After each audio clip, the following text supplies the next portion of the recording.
Então, pessoal, sejam todos bem-vindos aqui à nossa última aula, né, do semestre. E nessa aula, como eu já comentei com vocês, eu tenho o propósito de dar uma noção para vocês sobre propriedade intelectual e sobre startups e discutir com vocês sobre conceitos e processos que têm a ver com esses conteúdos, tá? Então, o intuito é dar os fundamentos para vocês poderem pensar a respeito desses tópicos quando se depararem com a oportunidade ou de proteção intelectual ou de investimento na forma de empreendedor, tá bom? Então, na última aula, a gente parou exatamente nesse slide que eu estou postando aqui, que é: e se a gente debater, se a gente tiver um contato com a inovação? Eu comentei com vocês, né? Então, você não publica resultado, você faz defesa fechada e você deixa com disponibilidade restrita ou inacessível até pedir a proteção intelectual. Mas aí vem a seguinte questão: o que é proteção intelectual? E esse é o primeiro passo que nós vamos ver. Logo depois eu falar um pouquinho mais sobre inovação, tá bom? Que é o nosso foco, é a proteção intelectual hoje. Bom, não é o foco dessa disciplina, mas é um conteúdo dessa disciplina a gente fazer uma discussão sobre inovação. E a primeira coisa que vem na cabeça é: será que tem uma forma certa de eu fazer inovação? Se eu pensar em ciência, não inovação, para produzir ciência, a gente tem uma sequência de etapas.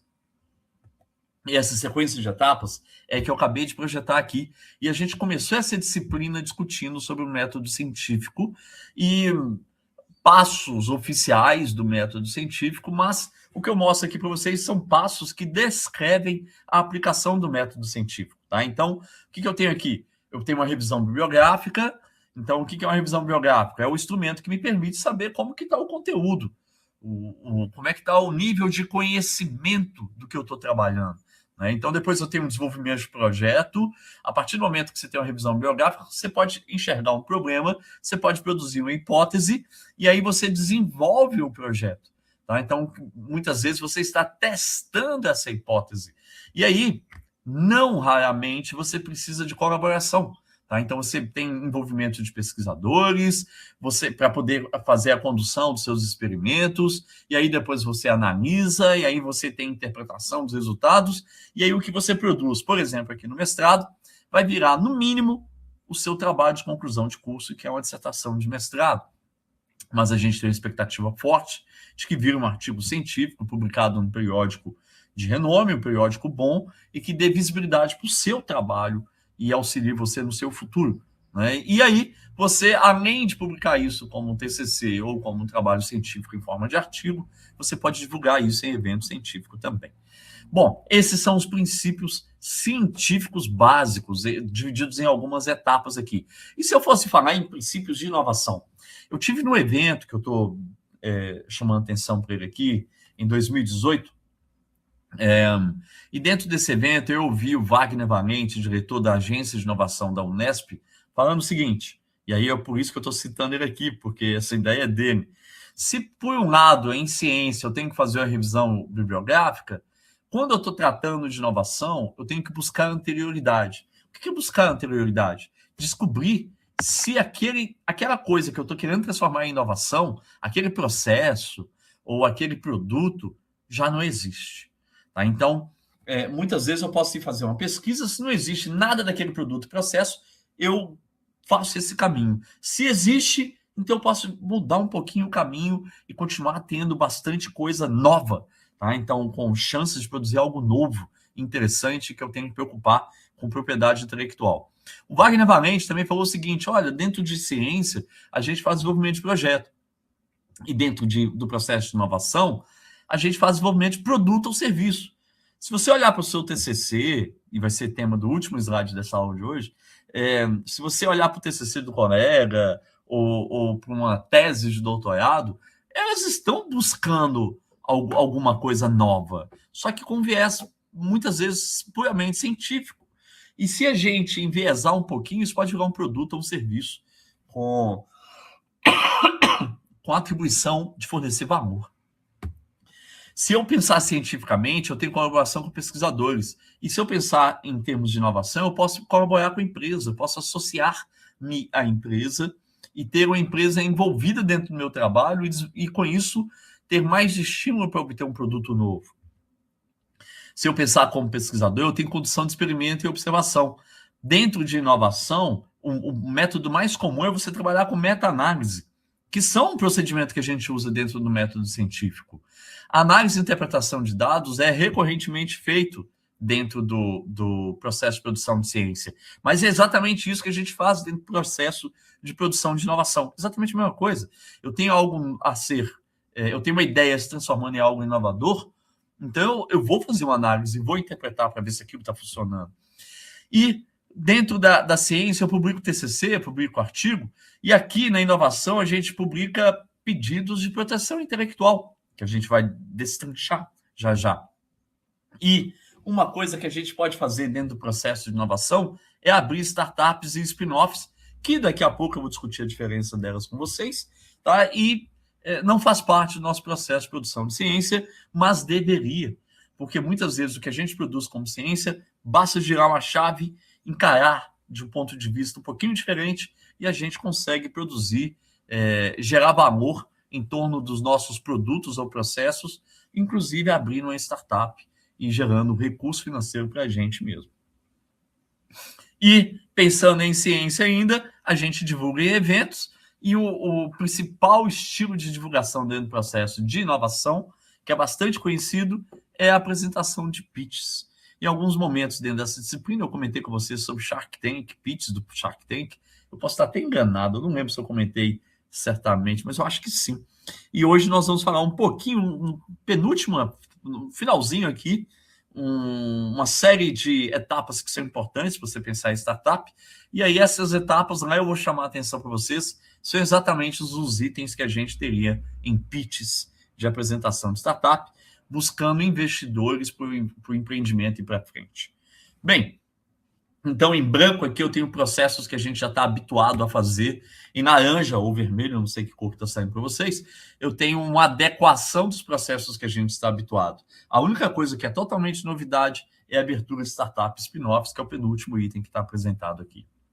Bom, e aí, quando eu estou falando de que o meu trabalho científico pode gerar coisas novas, o que são essas coisas novas? São processos ou produtos que são passíveis de propriedade intelectual. E aí esse esqueminha aqui, apesar de ser uma adaptação, essa adaptação foi feita por uma aluna minha de mestrado, tá? E esses números que estão nessas caixinhas simplesmente indicam o capítulo e a parte do capítulo do referencial teórico dela, que explica cada uma dessas propriedades intelectuais que estão em laranja no canto direito, tá? Em azul, há categorias de propriedades, aí vocês conseguem ver aí direito autoral, propriedade industrial e proteção sui generis, e todas elas são propriedades intelectual. Mas o que viria a ser uma propriedade intelectual? Ele e essa frase não é minha, é desse autor aqui, Bagnato, é um sistema de propriedade intelectual, refere-se a uma expressão genérica e ampla, e por essa razão pode ser dividido em grandes áreas, cada uma com peculiaridades e tratamento jurídico próprio. Esse último pedacinho aí, tratamento jurídico próprio, e minha aluna de mestrado fez isso muito bem, isso aí é para lembrar a gente que cada caixinha dessa laranja tem uma, e na maior parte das vezes, 5, 6, 8, 12 leis que explicam direitinho como que cada caixa laranja dessa funciona. Tá? Então, nós vamos falar, só fazer um comentário sobre cada uma agora, até chegar na última aí, que é o conhecimento tradicional. Então, primeiro a gente começa pelo direito autoral, que vem a ser direito autoral. Tá? Então, direito autoral é uma categoria de propriedade intelectual que abarca 3 tipos de direitos autorais. O direito do autor em si, os direitos conexos e o registro de programa de computador. E o que é o direito do autor? O seu TCC gera direito de autor. Tá?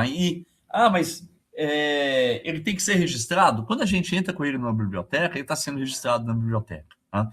Mas mesmo que ele não esteja sendo registrado na biblioteca, se você tem e consegue provar que você já tinha executado aquele trabalho, você ainda tem condições de processar alguém por mau uso do seu produto que enquadra lá dentro do plágio. Tá? Então, na semana passada, a gente teve uma discussão sobre plágio. Semana passada. E aí, o plágio ele se baseia no direito de autoral, direito de autor. Tá? Então, é o principal mecanismo que aciona o plágio é o mau uso de um direito de autor. Então, no Brasil, hoje, oficialmente, a Biblioteca Nacional do Rio de Janeiro registra. Também tem um sistema legal que registra, desculpa eu ter esquecido de colocar ele aqui, eu até esqueci o nome dele oficial, mas existem esses dois sistemas que fazem o registro. E aí, quando você produz alguma coisa intelectual, você tem direito moral e patrimonial. Moral, porque é sua ideia, seu pensamento, você que executou. E patrimonial, porque se você quiser imprimir e vender, o direito é seu. Se você quiser emprestar, aí você está emprestando o direito. Se você quiser vender, você pode vender o direito. Então, ele tem o direito que atesta que a coisa é sua, é do seu jeito, da sua forma, e tem o direito que você pode fazer dinheiro com aquilo. É um patrimônio, tá? Então, o direito autoral, direito de autor, permite que você faça dinheiro. E quanto tempo que dura esse direito? 70 anos após a morte do autor. Então, se você faz uma dissertação hoje, ninguém pode usar aquilo que você escreveu mais sem sua autorização ou sem te citar. Ou seja, lembra do plágio? Se eu pegar um capítulo do trabalho da Luciana e usar no meu, eu só não vou ser processado por plágio se ela já tiver morrido há 70 anos antes de eu fazer isso. Ou seja, é uma proteção boa, garante o seu direito como autor. Tá?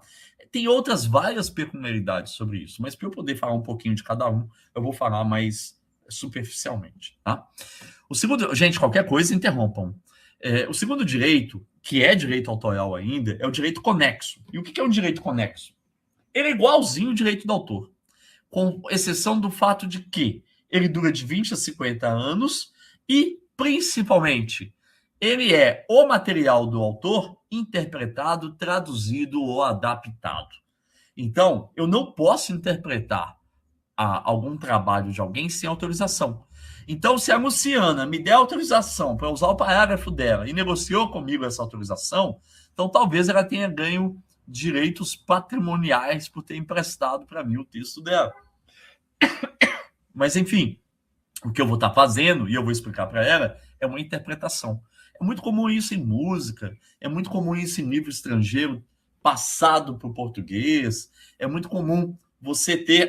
como eu fiz aqui agora, eu vou voltar ao slide. Aqui, exatamente, olha aqui, embaixo, fonte, adaptado de Fiocruz, Campus Virtual SD. A minha aluna pegou isso aqui, é sem data, SD é sem data, pegou esse material de lá e citou adequadamente, porque ela não tem o direito. Mas ela fez uma adaptação e enquadrou dentro da norma e não tem nenhum problema com propriedade intelectual de direito autoral da Fiocruz, tá bom? Então, essa é uma possibilidade. Mas eu pegar e mesmo adaptar sem citar que é da Fiocruz, só se a Fiocruz tiver morrido há 70 anos, aí eu poder usar sem nenhum risco de cometer plágio. Muito bom. Então, o direito conexo é similar, mas são interpretações, traduções e adaptações. E, por último, o último direito autoral é o registro de programa de computador. Tá? Então, o programa de computador, ele, quando você registra, o que está acontecendo é uma proteção do código fonte dele, tá? E dura 50 anos a partir do primeiro dia em que o programa estava funcional, mesmo que você não tenha registrado. Então, por exemplo, imagina que você produziu um programa de computador no ano de 2025, agora, e aí você pensa em patentear, em registrar ele, não é patente, eu falei errado, tá? Em obter uma proteção intelectual para ele, que é o registro de programa, 10 anos depois. Já passou tempo, você vai ter só mais 40 anos. Porque a partir do primeiro dia, no ano seguinte que ele funcionou, já está correndo o direito, mesmo que você não tenha pedido, tá bom? Então, esses são 3 tipos de propriedade intelectual, e eles são propriedades intelectuais do tipo direito autoral. Alguma questão? Sacaram isso aí? Tranquilo? Se tiver, gritem agora. Não? Seguindo. Segundo tipo, propriedade industrial. Então, todas essas propriedades intelectuais aqui, ó, que estão no canto direito, esses quadrinhos laranja, patente, registro de desenho industrial, marca, indicação geográfica, contrato e franquia, algumas delas eu acabei falando durante a disciplina, mas sem o objetivo de categorizar dentro da propriedade intelectual, né? Eu falei de indicação geográfica, falei de patente, eu não sei se eu falei de desenho industrial, mas os outros não. Bom, esses são todos passíveis de gerarem valor na indústria. Tá? Então, a patente gera, o registro de desenho gera, a marca, a indicação geográfica, contrato e franquia. Todos eles são passíveis de gerar valor. Tá? E dentro da indústria, inclusive. Então, vamos lá, um por vez. Primeiro, a patente. O que é a patente? Dentro da patente, você faz uma descrição detalhada de algo que você está protegendo. E o que é esse algo? Esse algo pode ser uma invenção ou um modelo de utilidade. Uma invenção é uma solução totalmente nova. E você tem 20 anos de proteção a partir da aprovação da patente. E o modelo de utilidade não é algo totalmente novo. É uma adequação de algo que já existe. Então, se eu desenvolvo um produto e 2 anos depois eu melhoro ele, a melhoria é um modelo de utilidade. Mas durante lá no desenvolvimento, 2 anos antes, ela era uma invenção, porque é uma solução totalmente nova. Tá? Então, quem cuida disso? O INPI, Instituto Nacional de Propriedade Industrial, cuida das patentes no Brasil. E lá dentro do site do INPI, você consegue fazer busca, descobrir que patentes que existem. Inclusive, é uma prática que está aumentando a frequência. Antes da pessoa fazer um trabalho de mestrado ou de doutorado, eventualmente procurar se existe alguma patente com o assunto que você está abordando, pode ser bom. Porque você pode criar uma pequena variação e desenvolver o seu trabalho pensando na possibilidade futura de proteger uma patente. Alguém abriu um áudio, quer fazer pergunta? Não, foi sem querer. Ah, tá bom. Joia. Então tá bom. Mas eu queria fazer uma pergunta. Segundo tipo, registro de desenho industrial. Então, o desenho industrial, ele não protege uma forma de funcionamento de alguma coisa. O que ele protege, na verdade, é uma carapaça. É uma, como eu pus aqui, uma configuração ornamental para algo que existe. Por exemplo, eu estou tomando água nesse copo aqui. Então, alguém poderia bolar o copo, talvez pudesse estar protegido, tá, intelectualmente. Mas alguém poderia bolar uma forma externa de ter um copo diferente. Mas a função continua sendo a mesma coisa. Por exemplo, aqueles copos lá daqueles Stanley, o copo da moda. Tá? Então, os copos Stanley, ele tem um desenho, tá? Que é um desenho industrial protegido, e esse desenho é protegível por 10 anos, prorrogável por 5 anos mais 3 vezes.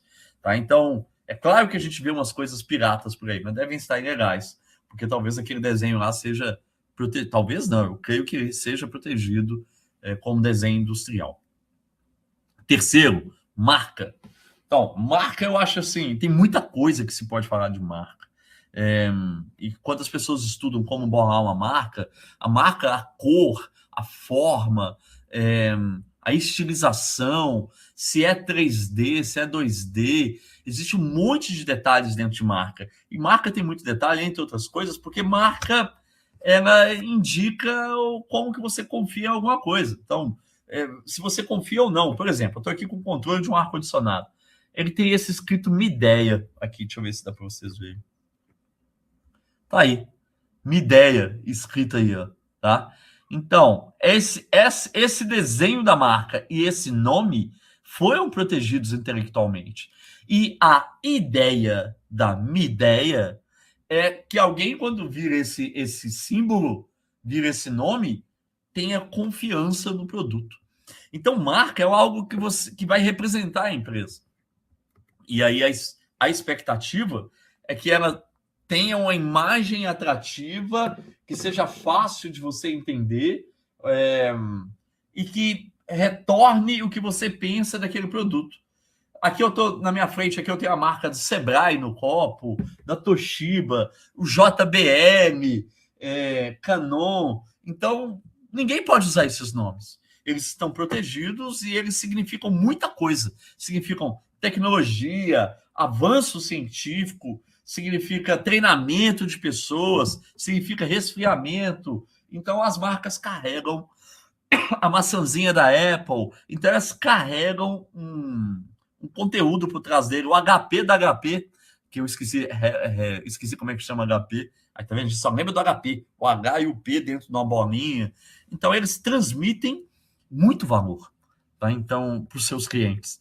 Então, ter a proteção dessas marcas é inevitável. Indicações geográficas. Então, tá aí o quarto tipo de propriedade industrial. Indicação geográfica eu comentei com vocês na sala, tá? Então, eu comentei com vocês que o queijo canastra tem uma indicação geográfica, que a cachaça de Saminas tem indicação geográfica, mas eu poderia falar do estanho de São João do Rei, do biscoito de Santiago, da selaria de uma cidade que eu esqueci onde é o nome da cidade. Eu poderia estar falando de peixe ornamental de não sei aonde, de laranja do outro lugar, de vinho da Serra Gaúcha, de champanhe, que é o vinho espumante de uma região na França. Então, todas essas IGs são a proteção intelectual coletiva dada para um produto ou serviço. E elas podem ser de dois tipos. Elas podem ser de indicação de procedência, aí eu pus aqui, ó, IP, ou DO, que é denominação de origem. Quando é indicação de procedência, é muito importante a posição geográfica por causa das pessoas. Então, a champanhe tem indicação de procedência, porque a forma como ele era feito era muito valoroso. Mas depois de um certo tempo, eu tenho dúvida do que eu vou falar. Eu acho que champanhe tem, além de indicação de procedência, denominação de origem, porque os produtos usados para a obtenção da champanhe são bastante específicos. Queijo canastra, com certeza tem denominação de origem e IP. Tem os dois, tá? Porque tanto as pessoas do lugar, o lugar em si, mas também os ingredientes usados e a forma de uso desses ingredientes são importantes para determinar o que é uma cachaça de Salinas ou um queijo canastra, tá bom? Então, é uma proteção, uma propriedade industrial, é uma propriedade intelectual que é uma propriedade industrial. Quinto tipo de propriedade industrial, contrato. Esse aí é legal, né? É legal saber que está dentro de propriedade industrial, mas a gente, muitos de vocês, fazem isso sem terem pensado exatamente no que eu vou falar. O que é um contrato? É uma forma de você cobrar royalties sobre o know-how. Na verdade, gente, eu escrevi essa frase agora há pouco, sabe? Nunca tinha parado para pensar desse jeito. E é uma coisa muito simples de entender. Ou seja, eu tenho uma competência. Eu não tenho um contrato, eu até tenho um contrato servidor público para dar aula para vocês. Mas imagine que eu não fosse servidor público e tivesse sido contratado por vocês para falar de propriedade industrial. Então a gente teria um contrato. Essa aula vai durar tanto tempo, eu vou receber tantos reais, se precisar de ajuda depois eu ficarei por tantas horas, etc. e tal. Então, o que está acontecendo? Eu tenho um conhecimento e eu estou passando para vocês. E é isso que acontece quando tem uma capacitação, quando tem um treinamento, quando tem uma prestação de serviço.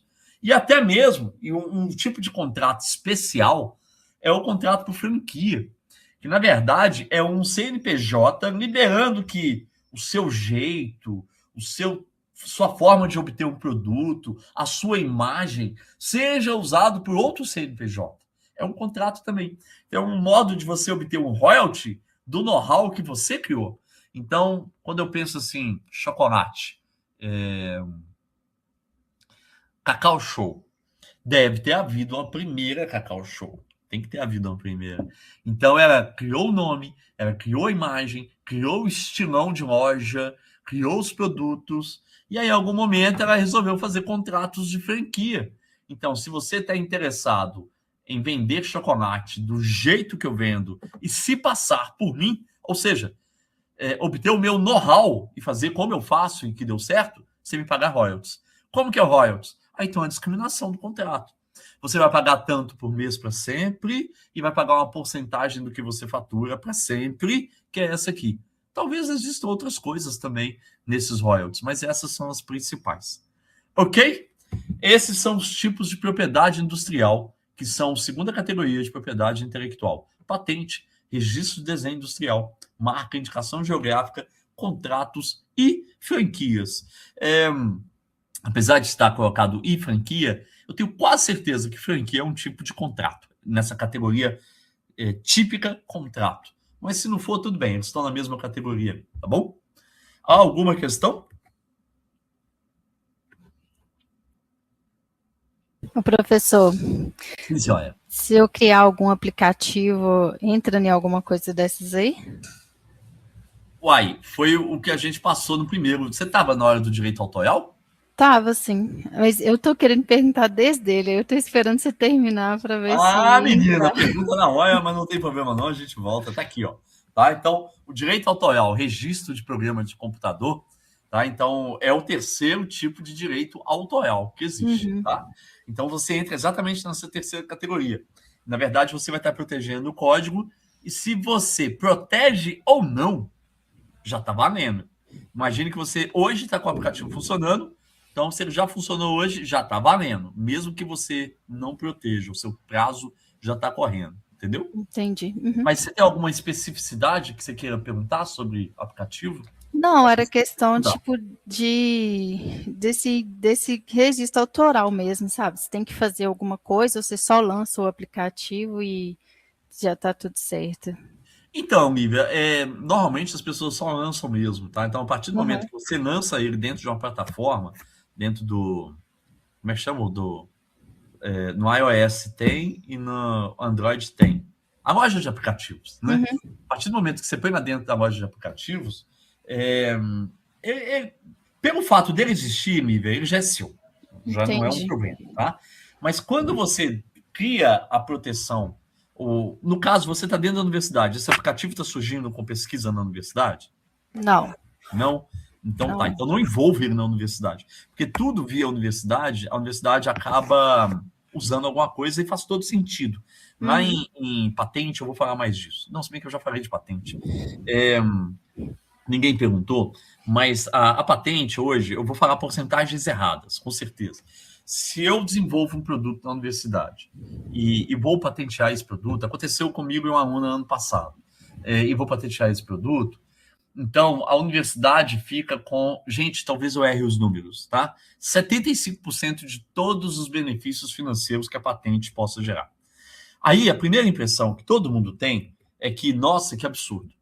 Mas não é. Eu conheci essa aluna na universidade. A gente desenvolveu o produto na universidade. A gente conversa, começa, desmonta, começa de novo, destrói, começa de novo num laboratório dentro da universidade.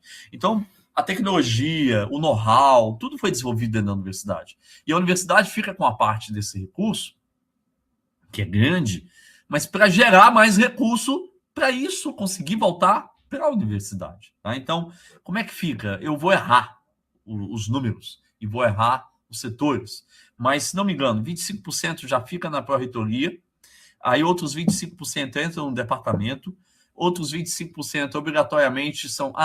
outros 25% é pró-reitoria de pesquisa, aí tem uma outra pró-reitoria antes, e 25% entra no departamento. O que entra no departamento, metade tem que ir para o laboratório, caso exista laboratório, que desenvolveu a patente. Ou seja, 12,5% da patente, se isso gerar dinheiro algum dia, entra no meu laboratório, gerando mais recursos para mais pesquisa.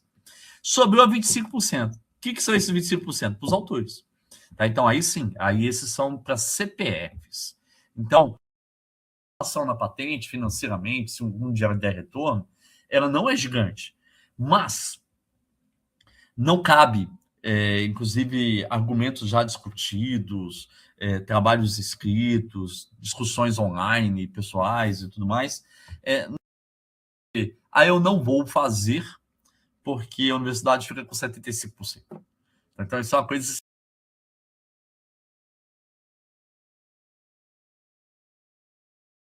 Tento de nada, porque é seu e você não fez, entendeu?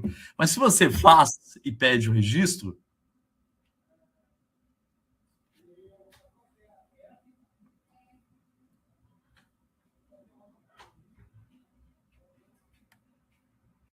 Aqui caiu o compartilhamento também. Saiu mesmo. Deixa eu voltar com ele. Janela. Obrigado, gente. Então, tenha em mente esse tipo de coisa, porque quando a gente faz dentro da universidade, a gente tem uma porcentagem de alguma coisa. Se você deixar de fazer por causa disso, você tem 100% de nada. Tá? Então, é algo que ainda vale a pena. Pode falar, Luciana. No caso, aí a universidade também ela faz esse registro, se for o caso? Faz. Ela dá apoio total. Tá? Então, existe um setor dentro da universidade que chama SEIP. SEIP. Secretaria de Empreendedorismo e Propriedade Industrial, alguma coisa assim. Eu posso estar errando a tradução da sigla. E dentro da SEIP tem um profissional específico disso, e ele tem uns 3 ou 4 bolsistas que trabalham com ele. Aí você conversa com ele e fala, olha, eu obtive um produto aqui que é esse, ou um processo. Eu quero patentear. Aí ele te manda um formulário grande para você preencher, um conjunto de informações que você tem que mandar e te orienta sobre todos os processos para você pedir patente. E aí, a partir do momento em que você entra no INPI com pedido de patente, a universidade paga isso, esse pedido de patente. E eu não sei se vocês sabem, o pedido de patente tem que ser pago anualmente. Perto do retorno que uma patente pode trazer, é nada. Tá? Então, por exemplo, eu dei parecer numa patente na universidade uns anos atrás, e olha só, eu estava sem câmera e esquecendo, né? Desculpa, gente. Na hora que voltou, eu esqueci de mostrar minha câmera. Eu dei um parecer há uns 3 ou 4 anos atrás, e era um produto desenvolvido, e foi pedido a patente, e aí eu dei um parecer na negociação do produto para a indústria. Tá? E essa negociação, a indústria ofertou 5% do lucro líquido para ter o direito de uso daquela patente. Tá? Então, aí os empreendedores aceitaram. Isso quer dizer o seguinte, se a indústria faturasse R$1 milhão por mês, então 50 mil reais por mês iriam para o UFSJ. Aí desses 50 mil que viriam para o UFSJ por mês, 50, 75, 30, 37 mil ficaria na mão da UFSJ. Os 12.500 ficariam na mão dos inventores. Tá? Então, aí você acha, nossa, que absurdo! A indústria vai criar um galpão para replicar aquele produto. Vai ser responsável pela mão de obra para construir aquele produto. Vai garantir a garantia, vai dar satisfação da garantia, vai ter um serviço de assistência técnica, vai fazer tudo, entendeu? E as pessoas que inventaram não têm dinheiro para fazer nada e nem know-how para construir uma indústria para replicar aquele produto. Então, a universidade receber 5% dos lucros líquidos foi considerado muito bom, tá? Então, porque vai ter um custo elevadíssimo para aquilo entrar no mercado. No caso do aplicativo, se você entra com o aplicativo na loja, está registrado em seu nome, você tem já uma proteção. Se você tiver insegurança, pode-se ver a possibilidade. Eu faria uma consulta. Quem foi mesmo? A Nívia, né? É a Nívia que falou do aplicativo? Foi eu. Tá, joia, obrigado. Nívia, eu faria uma consulta à SEIP. Explicaria, sabe? Se fosse pela universidade. Se não é, aí você tem que ler um pouquinho mais para ver o que é a melhor decisão para você tomar. Se fosse pela universidade, eu faria uma consulta e perguntaria, olha, o que vocês aconselham? É só eu pôr na loja ou vocês aconselham o registro? E aí eles devem bancar o registro, tá? O registro no INPI. Aí eles estão lá para responder, entendeu? Para dar um aconselhamento melhor possível. Se você põe numa loja de aplicativo e alguém copia, depende puramente de você detectar para processar. Agora, se você registra, eventualmente, tanto com fim científico ou de fiscalização, alguém pode detectar isso e eventualmente, prestar um serviço de polícia para vocês, entendeu? Então, eu faria uma consulta, Nívia, para saber se basta pôr na loja, que basta. Se é legal só pôr na loja ou se valeria a pena proteger de mais alguma forma, tá bom? Beleza, obrigada. De nada. E continuando, depois da minha queda, voltando aqui. Então, o autor, domínio conexo, programa, patente, desenho industrial, marca, IG e contrato. E aí, o último tipo de proteção, tá? De proteção autoral, que é a proteção Sui generis, desculpa, não é proteção intelectual, proteção intelectual, que é a proteção sui generis, tá? Então, como é que eu sei que é sui generis? É fácil. Você vê, encaixa como autor? Não. Encaixa para a indústria? Não. Para replicação e gerar dinheiro? Não. Então, vai acabar sendo sui generis, que é uma dessas três que estão aqui. Ou é o cultivar, que aí depende de melhoramento genético, ou é uma topografia de circuito integrado, que aí é um código de como que algum equipamento, alguma placa, algum equipamento funciona, ou é um conhecimento tradicional, que aí tem a ver com comunidades tradicionais gerando conhecimento de uso de biodiversidade. Então, vamos passar cada um aqui. Cultivar. Cultivar, necessariamente, para ter uma proteção informática, cultivar tem que ter melhoramento. Tá? Tem que ter melhoramento. Se não tiver, não enquadra como cultivar. Então, a gente escuta, o café que está aqui é a cultivar MG432. Aquele milho é a cultivar ABC921. Aquele eucaliptus é a cultivar, não tem isso? Eucaliptus, vocês devem conhecer as cultivares mais, as dominantes que tem aí em Minas ou em regiões diferentes. Porque são melhoramentos genéticos adequando o organismo a uma paisagem diferente, a um clima diferente, a um solo diferente, tá? Então, ela sofre melhoramento genético. Mas, além disso, tem que ser distinta das outras que existem, tem que ser homogênea, não quer dizer que para ser cultivar tem que ser clone. Não é isso que está falando para homogêneo. É que tem que conservar as características homogêneas, tá? E tem que ser estável. Ou seja, eu acho que eu confundi estável com homogênea. O conservar é a estabilidade do fenótipo e do genótipo, por consequência. E o ser homogêneo quer dizer que os que você produzem têm um grau de similaridade elevado, tá? E quando eu protejo cultivar, essa proteção varia de 15 a 18 anos, tem algumas peculiaridades com o uso, com o tipo de organismo que foi melhorado, tá bom? Micro-organismo pode ser ter proteção sui generis, tá? Circuito, como eu comentei, é um esquema de funcionamento, tá? Que tem uma função eletrônica e necessariamente é autossuficiente, é original, é novidade, é algo diferente, original e é autossuficiente. A proteção para sui generis, para topografia de circuito é de 10 anos. E tradicional. O que é o tradicional? É o conhecimento tradicional. Tá? Então, o conhecimento tradicional vem de populações tradicionais. Eu posso citar aí quilombolas, comunidades pesqueiras, comunidades agrícolas tradicionais, tribos indígenas, grupos indígenas. Tá? Então, todos eles carregam uma forma deles de usar animais, plantas, micro-organismos. E que vem de geração para geração há muito tempo. Eu posso usar o conhecimento tradicional? Você pode usar o conhecimento tradicional, e aí é chamado de TCA, quando eu vou usar o conhecimento tradicional, CTA, desculpa. O CTA, conhecimento tradicional associado, pode ser usado se eu tiver um consentimento prévio informado, que é chamado de CPI.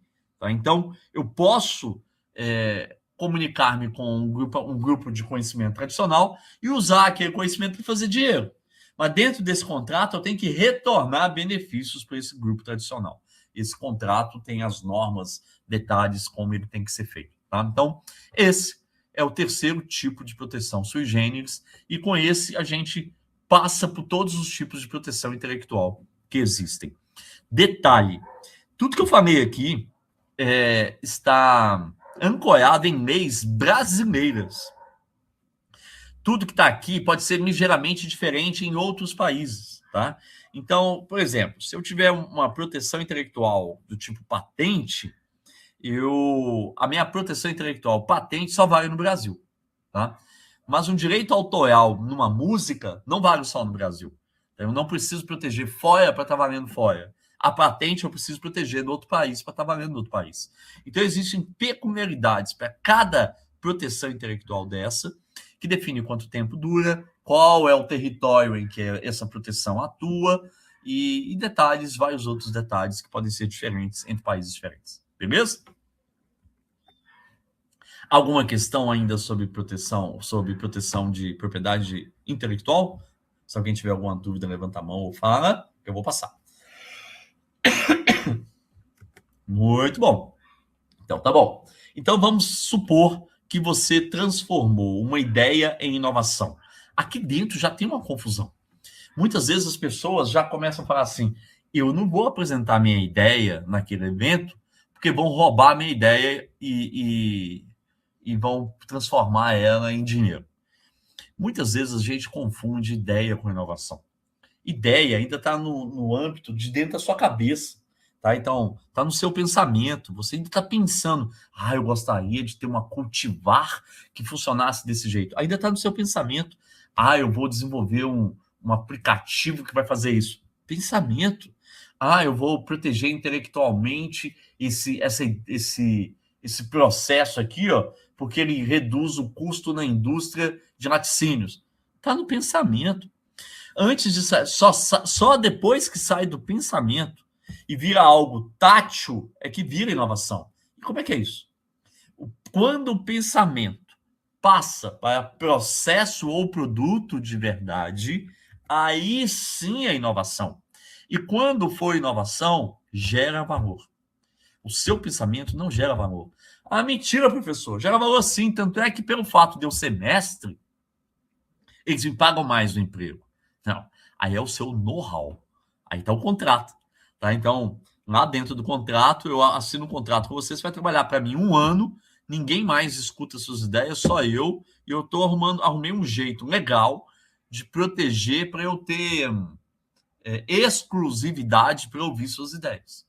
Tá? Então, isso é um contrato. É uma forma de proteção intelectual. Tá? Mas se está na minha cabeça ainda, então não é inovação. Tem que sair daqui.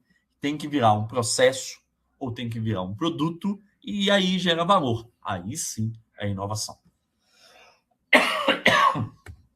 Bom, por exemplo, eu posso ter produzido um livro, eu posso ter feito a interpretação de um trabalho, eu posso ter produzido um programa de computador, como a Lívia comentou ali. Então, ótimo. Então, você pode proteger intelectualmente com uma forma de direito de autor, que a gente acabou de ver os 3. Ou ainda, eu posso ter alguma coisa que saiu da minha dissertação que eu protegi por uma patente. Ou eu posso ter desenvolvido um desenho industrial. Ou eu posso ter desenvolvido uma marca muito bacana.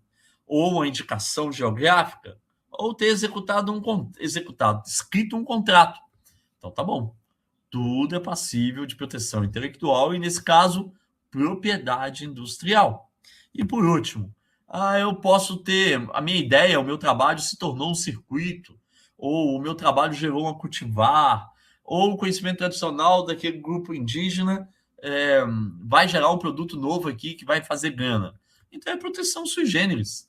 Mas, além de todas essas proteções intelectuais, você pode transformar uma ideia em inovação e gerar valor de uma outra forma. Como? Você pode optar por explorar algum conhecimento que você gerou criando uma startup ou uma spin-off. E será que alguns de vocês sabem a diferença de startup e de spin-off? Em 5 segundos, se alguém souber, manifeste-se. Não sabemos. É bom, João, pode manifestar a si mesmo. É bom que eu vejo que vocês estão me ouvindo. Bom, gente, startup é quando eu estou criando um empreendimento dentro de uma instituição de ciência e tecnologia, uma universidade, no caso aqui para a gente, e esse empreendimento, ele não usa conhecimento gerado dentro da universidade. É claro que muitos dos conhecimentos que existem foram gerados dentro da universidade, mas essa startup não está trabalhando com o conhecimento que foi gerado para ela dentro da universidade. Já a spin-off gerou o conhecimento dentro da universidade. Então, imagine que vocês estão fazendo um trabalho de mestrado de vocês e, como produto final, gera alguma coisa. E aí, é claro que sempre gera alguma coisa, né? Mas gera algo que você pode explorar economicamente. O que é um produto? Eventualmente, sim, um produto. Então, um controlador de soluções preservativas de produto florestal não madeireiro. Pronto, gerou isso aí. É isso que eu pedi patente, tá? No passado. E uma melhoria disso esse ano. Se gerou isso, eu posso explorar isso de formas diferentes. A primeira coisa que me vem à mente é pedir patente. Tá? Então, uma propriedade industrial do tipo patente. Então, você descreve isso aí, pede patente, a universidade vai proteger. A segunda forma é, eu posso patentear, mas se eu patentear com a universidade é dona. E se eu desenvolvi dentro da universidade, a universidade também é dona. Aí eu posso querer explorar esse produto na forma de spin-off. Como? Vou ter que criar um contrato com a universidade para eu explorar o produto que a universidade é 75% dona e eu sou 25%. E aí, dentro desse contrato, eu tenho que retornar para a universidade uma porcentagem de ganho. Ela pode topar ou não. Então, pode ser, por exemplo, 5% do lucro líquido. Então, ela libera para mim os 75% dela de uso. Então, e aí eu vou explorar isso abrindo uma empresa que vai replicar o controlador e pôr no mercado. Isso dá trabalho do cão. Mas uma outra pessoa que tem esse trabalho encontram coisas que dão certo e ficam ricas. Tá? Então, é um pouco de senso de oportunidade e coragem. Muita coragem. Tá? Então, eu fui sócio de uma startup, eu acho que não sei se eu já falei isso para vocês. Eu fui sócio de uma startup, saí da sociedade esse ano. A startup não deu certo, ela quebrou, então, e foi dinheiro meu dela quebrando, meu dentro dela quebrando também. E é um trem difícil, viu? E a gente, como acadêmico, estudou bastante para tentar fazer o negócio dar certo, e nem sempre é tão fácil assim. Mas se desse certo, a gente tinha expectativas maravilhosas com o negócio. Veio um cara dos Estados Unidos, o Renatão estava junto na reunião, veio um cara dos Estados Unidos querendo investir na gente, e era coisa assim de ordem de milhões, e o negócio não foi para frente, por causa deles mesmo, que não foi para frente. A gente ia mudar totalmente nosso modelo de negócio para atender o que eles queriam, mas não foi para frente. Tá? Então, qualquer coisa que vocês produzem, mesmo que vocês optem por não patentear, como a Nívia comentou do aplicativo, ela poderia pôr o aplicativo na loja e ter uma forma de venda do aplicativo. É muito comum em aplicativo você ter funcionalidades limitadas gratuitas. E limitadas, do tipo, você consegue usar 30% das operacionalidades do aplicativo. Mas se você pagar, você usa 100%. Tá? Então, ou você consegue usar por um tempo e depois para. Mas se você pagar, você usa para sempre. Tá? Então, é uma forma de fazer dinheiro com isso. A Nívia poderia abrir uma empresa, o aplicativo é dela, abrir uma empresa para negociar esse aplicativo. Ou prestar serviço usando um aplicativo. Então, ela poderia abrir uma startup. Tá? Então, é uma tecnologia não gerada na universidade, porque ela é que gerou fora da universidade. Tá? Então, é possível abrir uma startup, trabalhar com aplicativo. E dentro da universidade, você pode entrar no NETEC, que é o Núcleo de Empreendedorismo e Inovação da universidade, é o NIT da universidade, que tem um significado confuso para mim, mas a sigla tem um significado confuso. Tá? O NETEC sempre tem um edital, e esse edital é de fluxo contínuo. Você pode submeter a sua ideia de startup ou spin-off para esse edital. Aí você entra no período de pré-incubação. Em 6 meses você vê se é isso mesmo, se tem chance de dar certo mesmo. E se você passar da pré-incubação, você entra em incubação. O que é isso? Você fica ligado ao NETEC, com a empresa dentro da universidade, recebendo assistência da universidade, com água, luz, energia e segurança pagos. E a depender do espaço que você usa na universidade, você paga de 50, e quem pagava mais dinheiro na universidade era eu, R$200 por mês. R$200 por mês para manter segurança, construir um galpão lá dentro da universidade, energia, água. Então, é um custo irrisório perto dos benefícios que eu tinha. Além desses benefícios, todo o treinamento que o NETEC fornecia e que me possibilitava aprender, entender mais e nos capacitar para fazer dinheiro. Infelizmente, não deu certo. Não quer dizer que não dá certo com todo mundo. Tá? Então, é claro que uma porcentagem boa deve dar errado, tá? Mas vale a pena. Se você tem planejamento de tempo, tem esse tempo e tem um grupo bem formado, pode valer a pena apostar numa ideia dessas. Porque muitas dessas ideias dão certo assustadoramente. Vocês já ouviram falar de uma startup que chama... Olha que ideia imbecil. A startup... Eu falei a palavra imbecil, desculpe. Olha que ideia simples. E essa startup chama... Eu acho que chama Alligator. Do jeito que eu escrevi aqui, ó. Deixa eu procurar aqui. Alligator. Alligator Startup.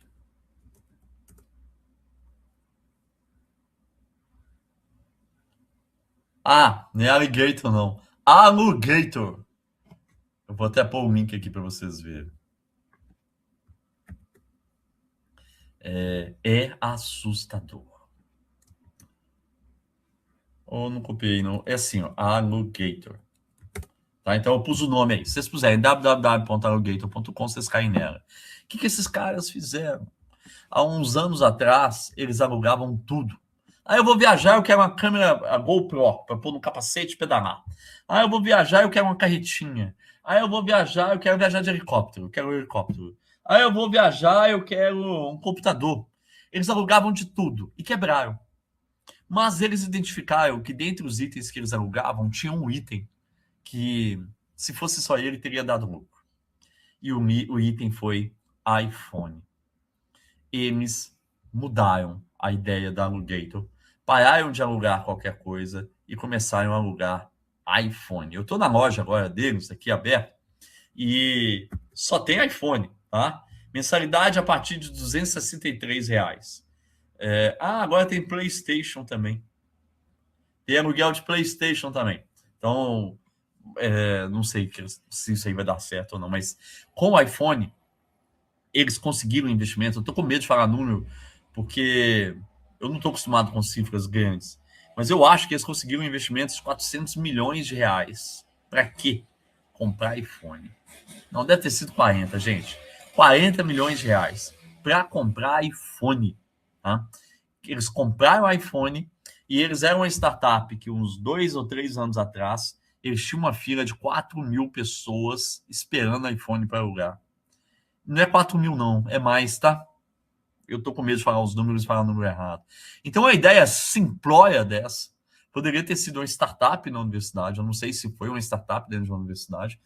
Mas é uma ideia teoricamente simples e que eles começaram a faturar, mas faturar astronomicamente. Agora, vai achar gente assim para alugar iPhone? Eu estava pensando justamente isso. Quem aluga iPhone? Muita gente que trabalha com altíssima qualidade de imagem captada em evento, muita gente que trabalha com captura de imagem nas viagens e não quer a câmera, tá? E muita gente que quer mostrar que tem um iPhone. Às vezes vai e aluga um iPhone por um mês, que vai fazer uma viagem que é badalar de iPhone, sei lá. O fato é que o cliente existe, acredite se quiser. Aí eles são milionários, entendeu? Acho que eles devem estar beirando... não sei, não conheço esse negócio de dinheiro alto, não. Mas é muita grana. E é uma startup simples, funcionou e se deram muito bem. Depois entrem lá no Aluguem, não, quer dizer, pode alugar se quiser, mas entra lá no Alligator que vocês vão ver. Bom, seguindo. Eu perdi minha apresentação, só um segundinho que eu entrei no site. Voltei.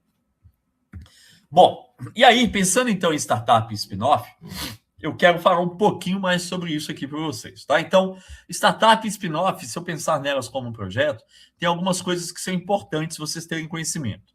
Essas siglas bonitinhas aqui, ó, MOU, NDA, RACE e Vesting. Vesting não é uma sigla, né? Mas eu vou falar um pouquinho disso aqui para vocês. Olha lá. Bom, essa aqui que eu estou mostrando é a estrutura básica do que a gente pensa para tocar ou uma startup ou um spin-off, tá? Então, nenhuma startup, nenhum spin-off vai trabalhar para satisfazer o dono delas, tá? Então, você criou um aplicativo, quer negociar o aplicativo, mas o aplicativo te satisfaz muito. Não quer dizer que satisfaz o cliente. Gente, quando a gente tem um empreendimento, a gente tem que satisfazer o cliente. E se eu começo assim, do jeito que eu estou falando, já estou errado. Porque primeiro eu tenho que achar um problema, igual eu acho um problema na ciência. Tá? E depois eu acho uma solução. Então eu acho uma pessoa que adora usar bambu, mas nunca acha fornecimento regular de bambu, nem bambu com garantia, nem bambu com rastreabilidade. Então eu estou achando um problema.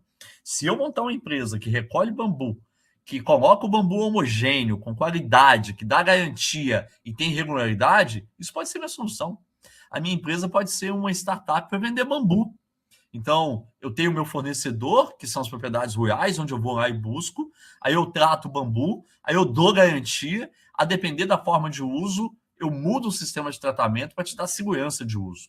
Ou seja, eu tenho bambu com a qualidade que você quer, quando você quiser e com a nossa garantia. Tá? Então, eu mostrei para vocês aqui agora, de uma forma muito simplória, um problema, uma solução e uma proposta de valor. Então, eu estou mostrando o que a minha startup tem condições de entregar para o mercado. Tá? Então, aí eu vou e abro a empresa. Aí eu tenho um logotipo, eu tenho um nome fantasia, e aí eu tenho que ir lá na proteção intelectual, registrar a marca e o nome no INPI, para ninguém usar isso aí depois. Só que eu tenho dentro da minha equipe uma equipe capaz de operar a empresa. Se eu gosto de ter ideia e tirar a ideia do papel, pode ser que tenha alguém que goste de testar a ideia. Pode ser que tenha alguém que goste de falar em público, alguém que goste de fazer marketing, alguém que goste de trabalhar com a grana.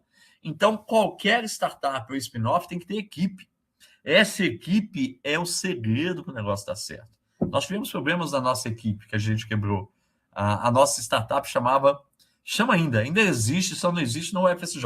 Apesar de estar lá fisicamente, não está formalmente. Brotou bambu.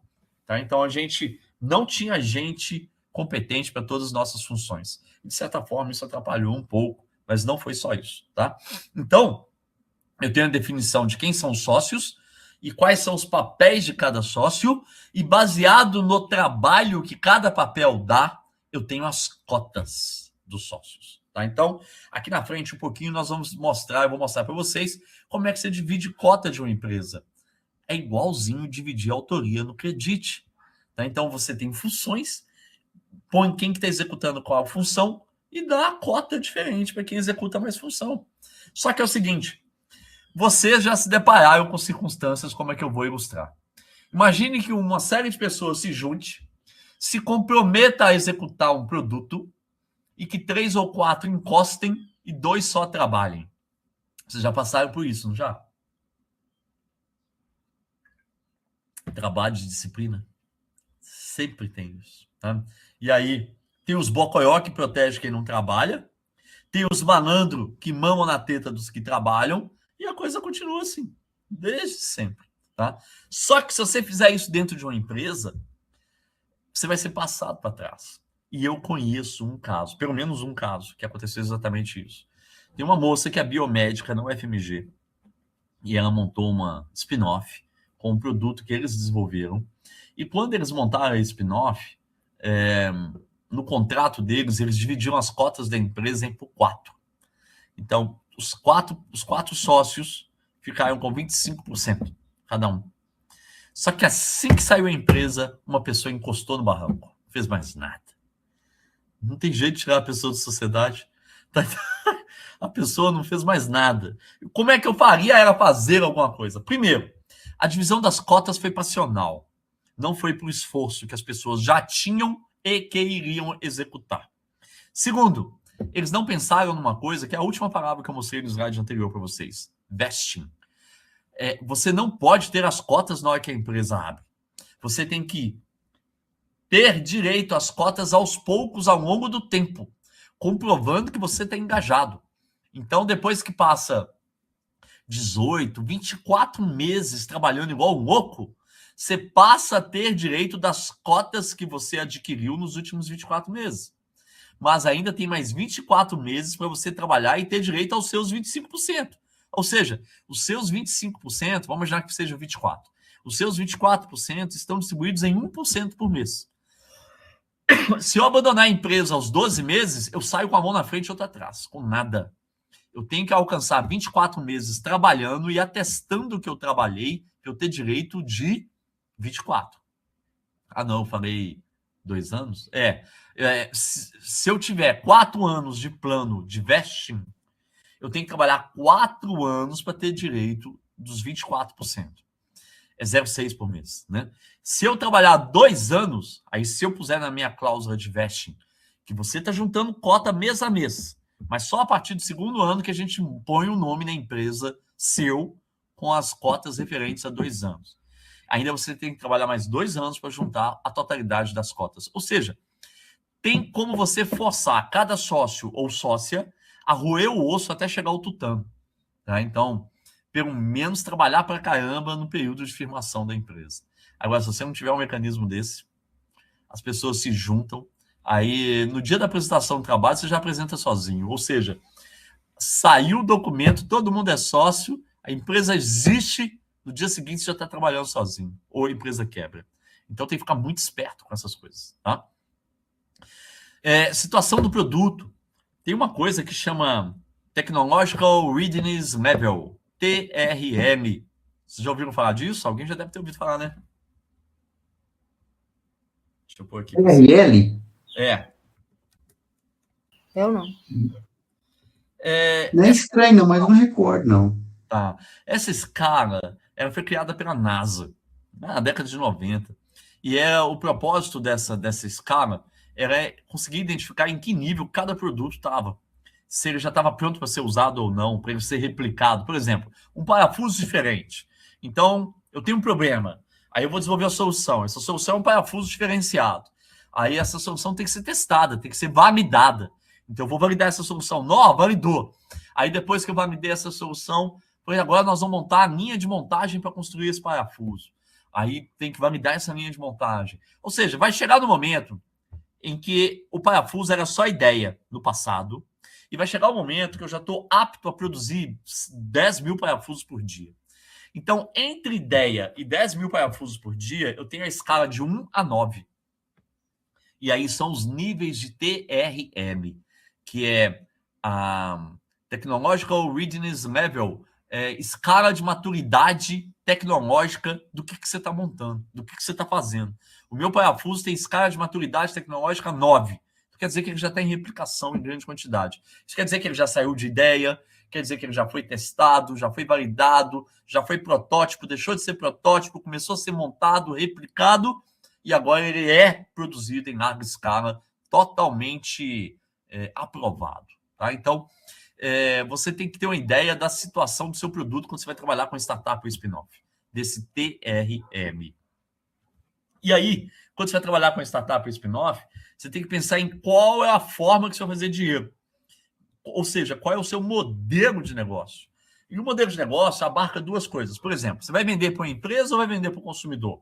Você vai vender para um governo ou você vai vender para uma empresa que vende para o consumidor? Aí tem umas siglas bonitinhas que o pessoal fala quando trabalha com inovação, que é B2B, que é B2B. Então, é uma empresa que vende para a empresa.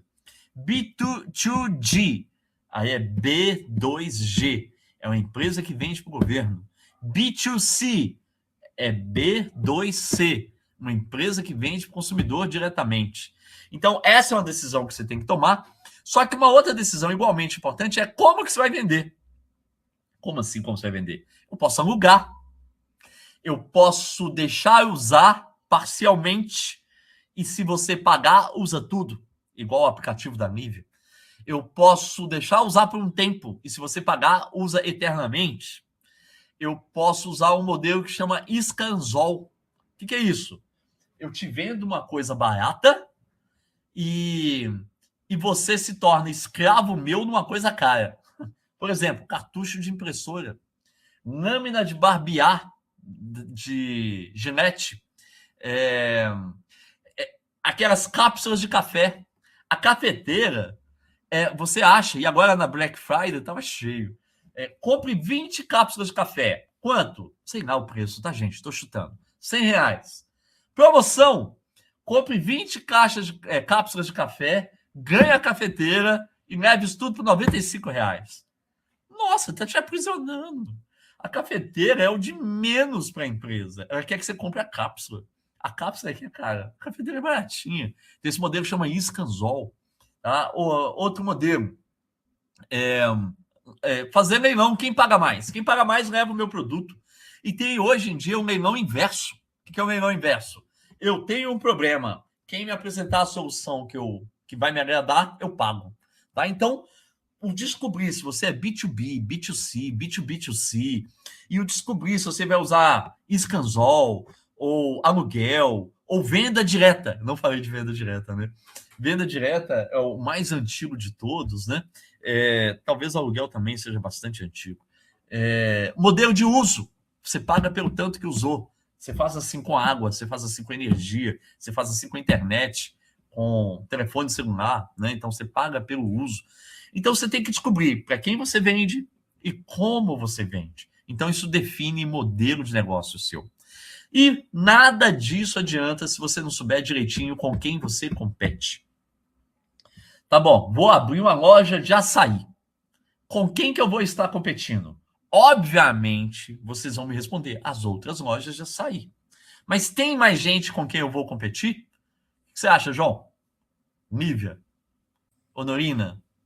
Sim. Honorina, será que se eu abrir uma loja de açaí, eu estou competindo com a Gruta Rei do Mato? Ah, não, viu, professor? Aqui não tem açaí para vender. Vai Honorina. competir com sorveteria, lanchonete. Aqui na Gruta Rei do Mato, não. Supermercado. Mas quando você vai no açaí, o que você quer fazer na loja de açaí, gente? Conversar fiado.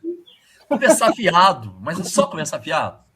Não. Aí, Você foi lá é porque você teve tempo. a Se você verdade. teve tempo, você quer esparecer.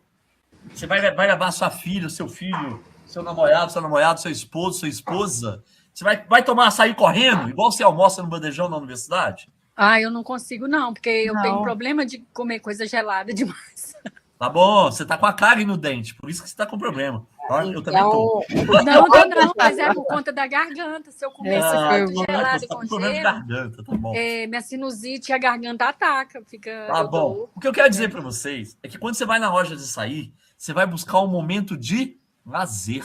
É ou não é? Isso, verdade. E quando eu vou na Gruta Rei do Mato, eu tô buscando o que, Honorina? Lazer também. Então será que a loja de Um é açaí com a gastronomia, o outro é um atrativo natural, né? É são outro lazeres diferentes?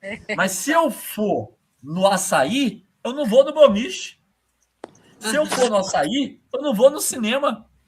Se eu for no açaí, só que o açaí é muito específico, né? Eu não vou na Gruta Rei do Mato. Entre outras coisas, porque eu ocupei meu tempo. E uma última coisa é porque eu posso ter usado o recurso que é limitado. Então eu escolho no que eu vou gastar. Então alguém que abre uma loja de açaí e só pensa nos outros açaís, vai quebrar. Vai quebrar. Vai! Tem que ter um diferencial que supere o boliche, o cinema, a Gruta Rei do Mato e os outros açaís.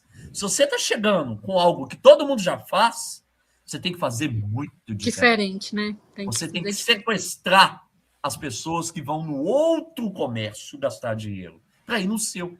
Então, não é só o açaí. Você tem que levar algo de novo. Então, você tem que entender quem são seus competidores. Competidor número 1, loja de açaí. Número 2, sorveteria. Foi citado por vocês aqui. Número 3, aí a gente começa a pensar em outras bebidas refrescantes. Tá? Então, número 4, aí outras fontes de lazer. Aí entra o boliche, o cinema e até mesmo, na minha opinião, a Gruta Rei do Mato. Mas era um concorrente indireto e mais distante. Mas se eu estivesse falando que eu iria abrir um parquinho para criança, é mais fácil visualizar que a Gruta Rei do Mato é a competidora desse parquinho. Concordo? Acho que fica mais perto, porque não tem comida envolvida. Né? Então você tem que entender de competição, né, quem que são os seus competidores, e no seu modelo de negócio tem que ter novidade.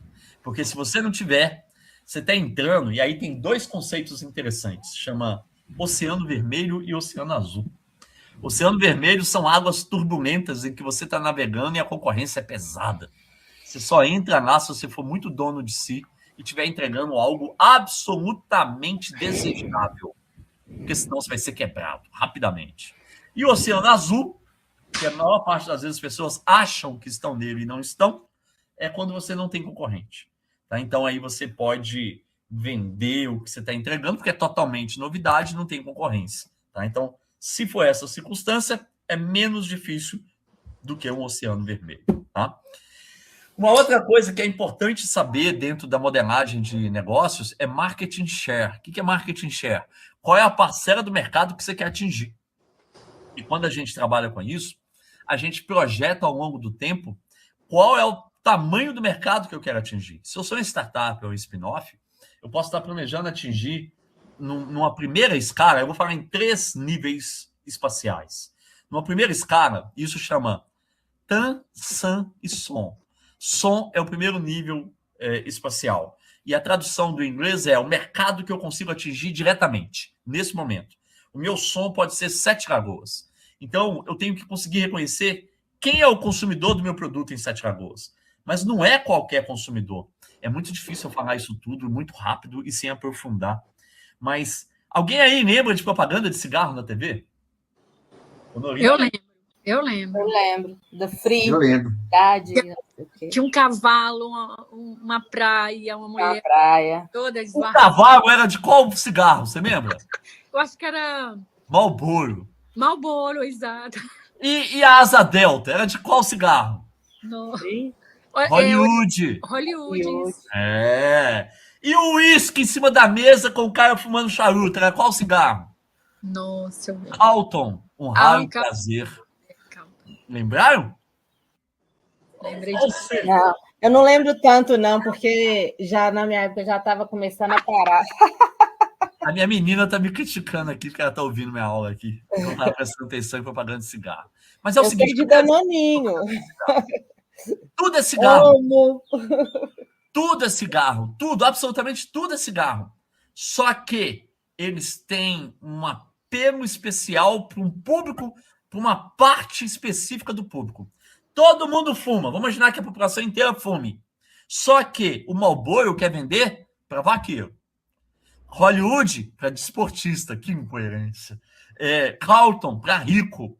Derby para pobre. Entendeu? Então, ainda mais o Derby que mata rato, o vermelho. Entendeu?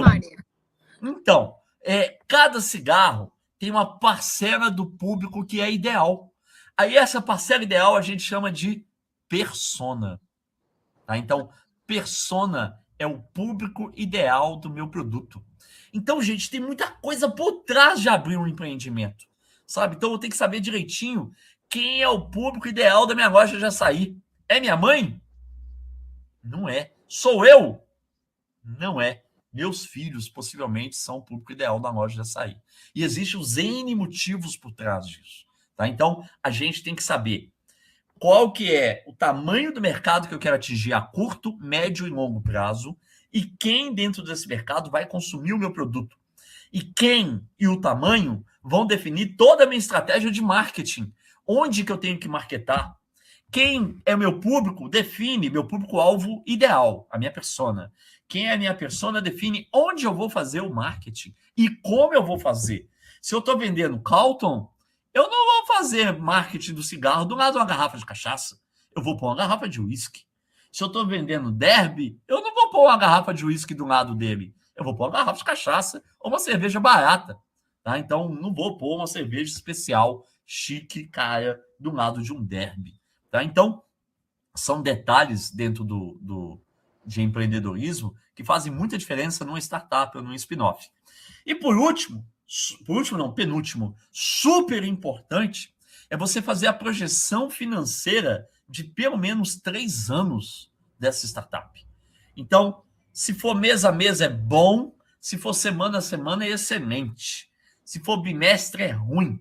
Tá? Então, com o maior detalhe possível, você projeta 36 meses da sua empresa para ver o que você planeja, o que vai acontecer lá na frente. E aí, você projeta custo fixo, custo variável, as entradas.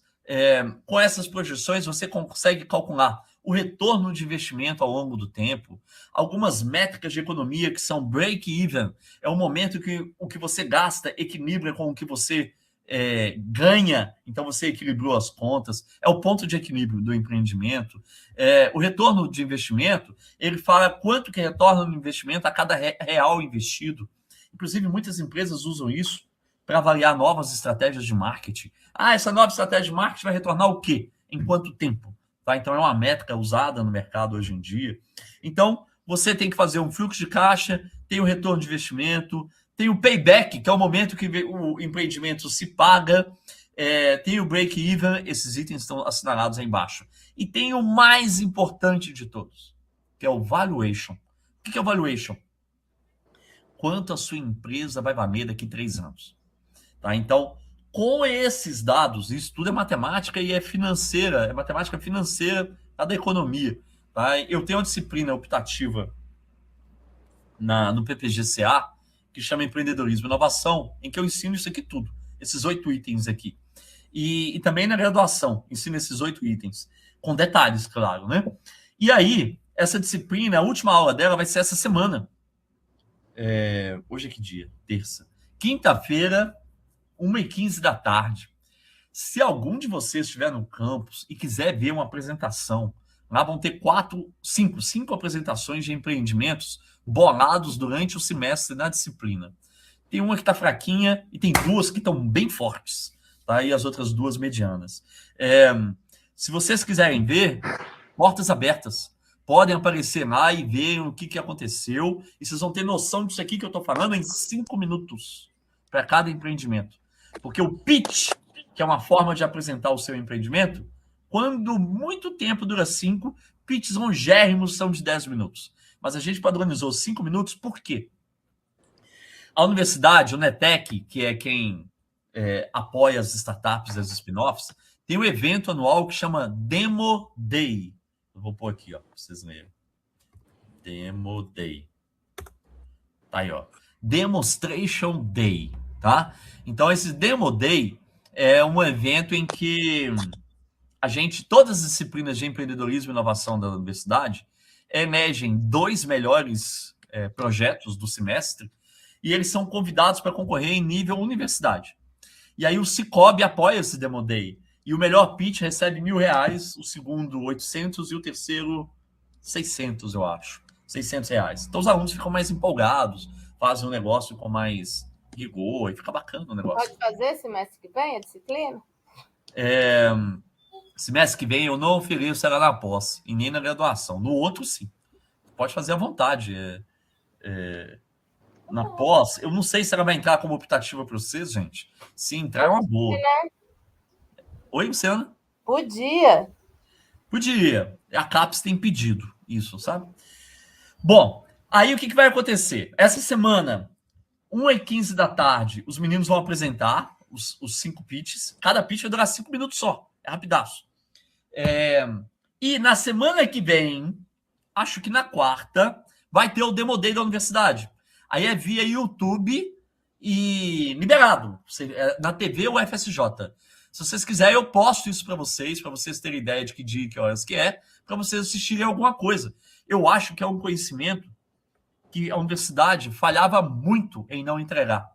E hoje ela tem buscado entregar esse conhecimento para vocês não saírem totalmente crus de problema, solução, persona, time, contratos dentro do time, situação, TRL, modelo de negócio, competição, market share, projeção financeira e busca de investimento, que é o último item. Você vira e fala, eu estou montando uma empresa que vai reproduzir equipamentos de controle de solução conservadora de produto florestal não madeireiro. Só que eu preciso de R$1 milhão para o equipamento. Preciso de investidor. Aí você tem que convencer quem tem dinheiro que você faz R$1 milhão virar 3 em 3 anos. Entendeu? Então, você tem que conseguir mostrar isso. Como? Com seu fluxo de caixa. Mostrar que sua empresa vai valer 5 milhões daqui a 3 anos. E se sua empresa vai valer 5 milhões daqui a 3 anos, 1 milhão representa 20% daqui a 3 anos. Só que 5 milhões daqui a 3 anos não é 5 milhões hoje. Então, pelo fluxo de caixa, a gente consegue, pelo método de valuation, pegar o dinheiro que está 3 anos na frente e fazer o fluxo de caixa descontado. Ao invés de eu pegar o dinheiro de hoje, pôr juros e fazer render, eu pego o dinheiro do futuro, ponho juros ao contrário e faço penalizar, descontar. Tá? Então, desconta os meus 5 milhões daqui a 24 meses ou 36 meses e trago hoje e eu descubro que 5 milhões daqui a 3 anos vale hoje 3 milhões e 800 mil. Tá? Então, a empresa que vai investir em mim, se ela puser 1 milhão, ela tem 1 milhão de 3.800. Já vou te dar a voz, João, só um segundinho. Se ela tem um de 3.800, é aproximadamente 25%. Então, se você vira e fala assim, eu preciso de R$1 milhão e por esse R$1 milhão eu ofereço 30% da empresa. Se você convence que você faz R$1 milhão virar 3,8, essa empresa pode topar investir em você. Agora, se você oferta menos do que esse 1 milhão valer, ela nunca vai investir em você. É melhor pôr no CDB que vai render mais. Entendeu? Então, não faz sentido, porque ela vai perder dinheiro. Então, essa noção básica, estrutural aqui, ó, permite você ter ideia do quão distante você está de bater a mão no peito e falar assim, vou abrir uma empresa. Muito cuidado com isso. Manda lá, João. Uma fala mesmo que o Gustavo falava, que dinheiro no futuro vale menos. Como é que é dinheiro? O Gustavão falava, tinha aula com ele, falou que dinheiro no futuro vale menos. E era pura verdade. Com certeza. Sempre. Se você tem o dinheiro hoje para comprar um carro de 100 mil e deixar para o final do ano que vem, entendeu? Isso aí, inflação com tudo. Alguma pergunta nessa estrutura básica aqui, gente? Então, vou passar. Bom, agora eu vou mostrar para vocês 3 documentos, e um eu já acabei comentando, que são importantes dentro dessas empresas. A gente está encaminhando, tá? Para o final. A gente está com 1h20 gravando. Estamos encaminhando para o final. Quando eu tenho essas coisas, eu tenho que saber dividir os direitos. Aí eu já comentei isso aqui com vocês. Ó. Quando eu tenho um artigo científico e alguém produziu, eu tenho que saber pôr na autoria quem tem direito de autoria. E eu tenho que saber pôr na ordem quem tem mais autoria primeiro, e depois quem tem menos. E aí, eu consigo saber o envolvimento de cada pessoa em cada tarefa. E se eu consigo saber isso dentro do artigo, eu consigo saber isso na empresa também, tá? Então, eu consigo saber quem é o responsável, quem é o supervisor, quem é consultado para aquela tarefa ser executado, quem é informado. Esses são termos diferentes dos que a gente usa para saber quem é autor de um artigo e a ordem de autoria de um artigo. Mas esses são os termos que a gente usa para saber quem é sócio de uma empresa e é a porcentagem de participação de uma empresa. E para eu saber isso, eu uso uma coisa que eu já pus o título aí, ó, que se chama matriz. Na verdade, é matriz RACI, porque RACI representa o responsável, supervisor, consultado e informado em inglês, tá bom? Eu pus aqui matriz de direitos, porque não precisa decorar esse RACI. Tá? Quando eu tenho essa matriz, então eu aumento a transparência e eu sou mais fiel com a divisão das partes de todo mundo. Então, ninguém tem empresa com sócio e divide por amor porcentagens iguais. Isso tem forma de fazer e muito bem feita, tá? Assim como a gente faz na ciência com relação a artigo científico. Então, é assim, ó. Aí eu tenho o exemplo de uma matriz RACI, tá? Essa é uma matriz RACI real. Vocês estão vendo aí os nomes nas colunas: Ricardo, Marcela, Natan, Jefferson e eu, Anderson. Tá? Então, percebam que o R é o responsável, é o que mais ganha ponto. E eu sou o que menos tinha R. Claro, eu sou professor de universidade, tá? Então, outros têm mais R. Depois é o C, o A e, por último, o I. E eu era um dos que mais tinham I. Tá? Então, eu era um dos que menos tinha cota, porque eu estava mais ligado à parte de ideia dentro do empreendimento. Percebe? Isso é uma forma de eu definir as cotas da empresa por grandes categorias de tarefa. Tá aí, ó, planejamento e gestão, desenvolvimento de produto, operação, marketing, jurídico e finanças e comercial. Tá? Então, dentro de cada item desse tem tarefas. Se você faz mais, você tem mais cota. Se você faz menos, você tem menos cota. Isso não é muito diferente do Credit, como eu comentei para vocês. Lá no Credit tem 14 categorias que eu mostrei para vocês na sala de aula semana passada e mostrei para vocês uma planilha de Excel. Então tem 14 tarefas. E eu consigo lançar 3, 2, 1, 0. A mesma coisa que eu consigo lançar aqui, ó, R, C, A, I. Basta eu substituir R por 3, C por 2, A por 1 e I por 0. E lá embaixo, na última linha, eu faço a soma e eu descubro qual o valor total que deu. E eu faço a porcentagem de cada sócio nesse valor total e descubro as cotas de participação de cada um. Sacaram? Então, essa é uma forma de você não entrar cego numa empresa. Nunca a divisão é amorosa. Não, nossa, vou fazer uma boa ação, vamos dividir 25% para cada um. Aí o seu a pessoa que é sua sócia lá e recebeu 25%, cruza os braços, você que se dá mal. Tem que ficar esperto com isso. Mesma coisa na autoria dos artigos. Bom, isso aqui eu já falei também, a política de vesting. Tá? Então, o que é a política de vesting? Desculpa. É uma forma de você dar atribuição de cotas gradualmente para os seus sócios. Tá? Então, você tem uma carência inicial, tipo, vamos imaginar que nós estamos montando a empresa, nós todos aqui, nós descobrimos a participação de cada um. Tem gente com 15%, com mais cota, e tem gente com 8%.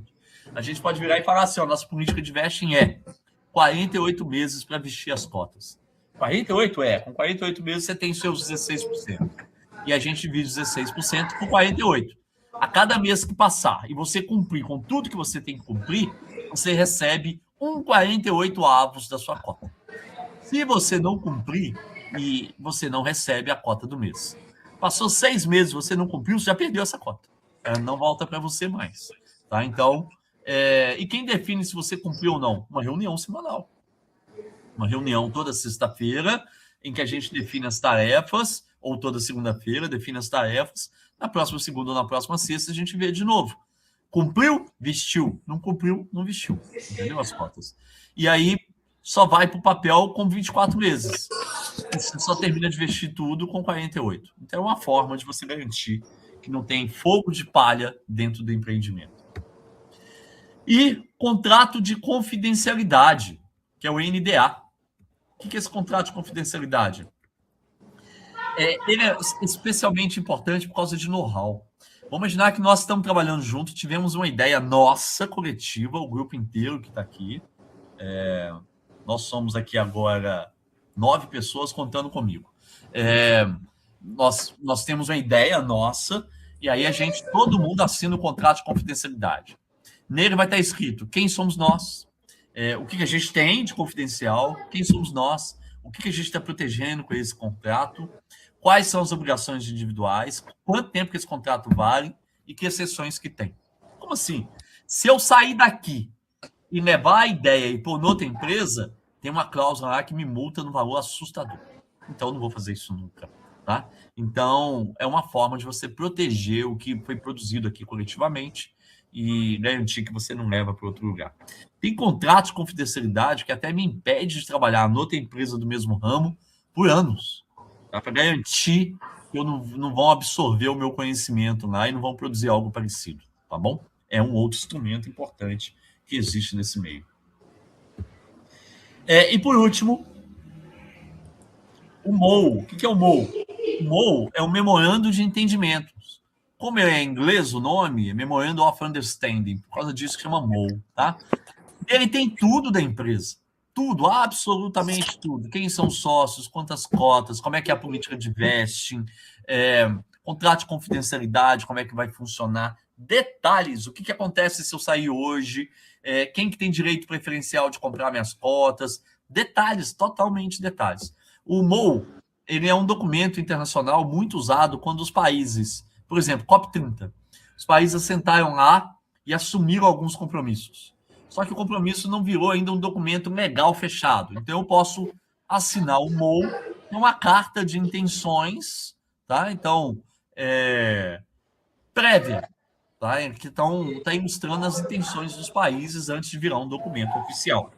Se for entre vários, chama MOU. Se for só entre 2, chama carta de intenções, tá bom?